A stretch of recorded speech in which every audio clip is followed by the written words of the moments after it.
Cerca de 60% dos domicílios brasileiros enfrentam algum tipo de insegurança alimentar.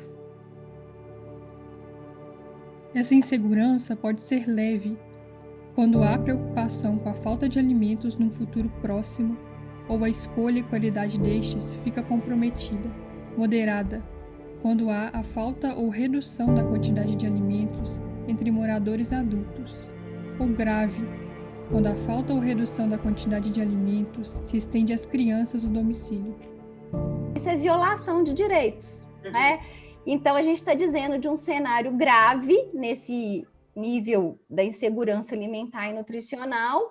Esse grupo de pessoas são pessoas que, de fato, estão passando fome, na essência da palavra, e que isso vai comprometer aí, em algum grau, a saúde desses indivíduos, né? Na insegurança alimentar e nutricional grave, a gente está falando de comprometimento imunológico desses indivíduos, a gente está falando de comprometimento no desenvolvimento cognitivo dessas crianças quando são afetadas por essa questão, de comprometimento em relação a questões de saúde dessa criança. Então, é impossível uma criança que passa por uma restrição alimentar ter as mesmas condições em relação a uma criança que não passa, né? E aí a gente não está falando aqui de escolhas, né? A gente está falando aqui de violação. Acho que isso é uma questão muito importante do nosso estudo, né? Porque esse cenário não foi um cenário construído pela pandemia. A gente está pagando o preço de um processo, na verdade, que a gente vem vivenciando no país.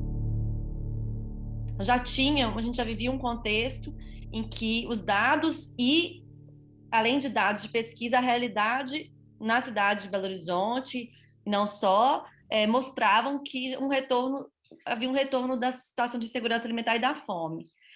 E, assim, o que a pandemia, ela agrava isso, porque considerando os dados, né, a gente tem as pesquisas, a série histórica que começou a ser medida a partir de 2004. E desde a primeira mensuração, em 2004, pela PNAD, foram uma série de PNAD e POF, as pesquisas do IBGE, os indicadores brasileiros tinham aumentado de 2004 a 2014, melhorado, né? Aumentado a segurança alimentar e diminuído tanto a insegurança alimentar grave, moderada e leve.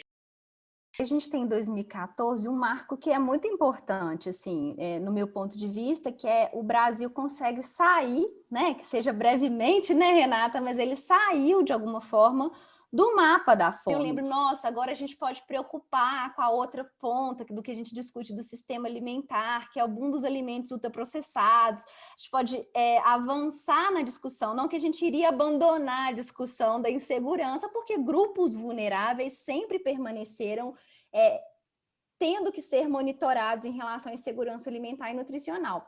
Mas aí a gente nos permitiu discutir a outra face da insegurança alimentar e nutricional, que é a obesidade, que é uma outra face real, né, que as pessoas acabam tendo acesso ao alimento, mas não o alimento que a gente deseja. E aí a gente comemorou muito essa saída do mapa da fome, foi uma coisa assim, na área de nutrição, emblemática, e para o Brasil marcou muito, porque ele vem desse processo de construção que é lento, ele não é um processo rápido. Né? Então, quer dizer, a gente começa lá no final da década de 90, a gente começa a deixar o assistencialismo de lado, tratar como uma questão política, né, a fome, olhar de frente, que comemoramos isso em 2014, né, como reflexo dessa construção de boas políticas públicas, né? E em 2017, 2018, os dados de 2017 e 2018, pela primeira vez, mostram uma reversão dessa tendência, já apontando para o aumento significativo da insegurança alimentar. Então, as pesquisas que a gente fez, essa pesquisa que a gente fez agora, no contexto da pandemia, ela não nos causa surpresa. Além do contexto da pandemia, a gente já tinha um pré-contexto que apontava para um agravamento. Os dados só confirmam esse agravamento, que foi ainda maior, né, com a pandemia.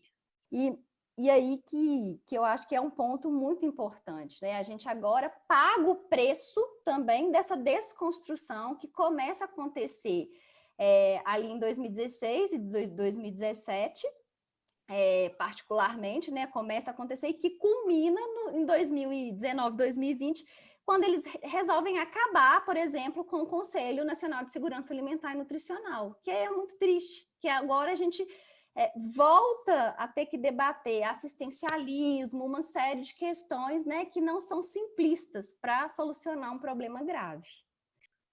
Então, o direito à alimentação ele foi incorporado na Constituição Federal em 2010.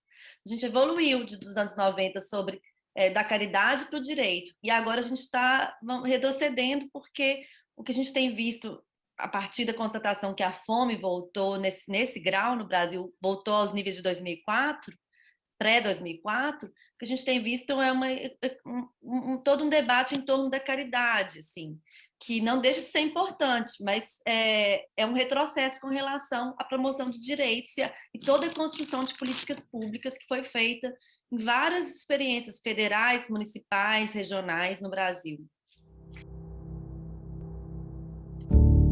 A gente fala na nossa pesquisa de desigualdades alimentares justamente para trazer em evidência todo esse aspecto da estrutura social que afeta o direito à alimentação adequada.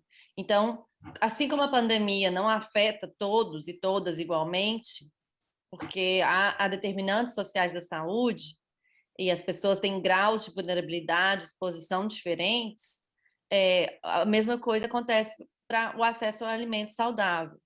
A gente viu na nossa pesquisa muito clara a diferença entre uma pessoa, um domicílio em que o chefe de família é de sexo masculino, declarado masculino, de cor branca, nas regiões centro-oeste, sul e sudeste, em áreas urbanas, e com renda acima de R$1.000 per capita, é totalmente diferente, né, da situação de segurança alimentar de uma família chefiada por uma mulher negra ou parda no norte, no nordeste, na zona rural e com crianças.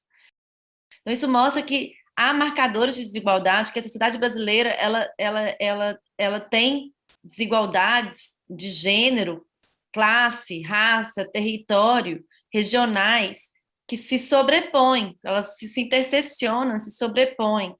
E que indivíduos que se encontram nessa interseção desses marcadores sociais, eles são muito mais vulneráveis a violações de direito. Por isso que é uma questão de justiça ambiental, justiça alimentar, justiça social, justiça de gênero, é uma combinação de fatores.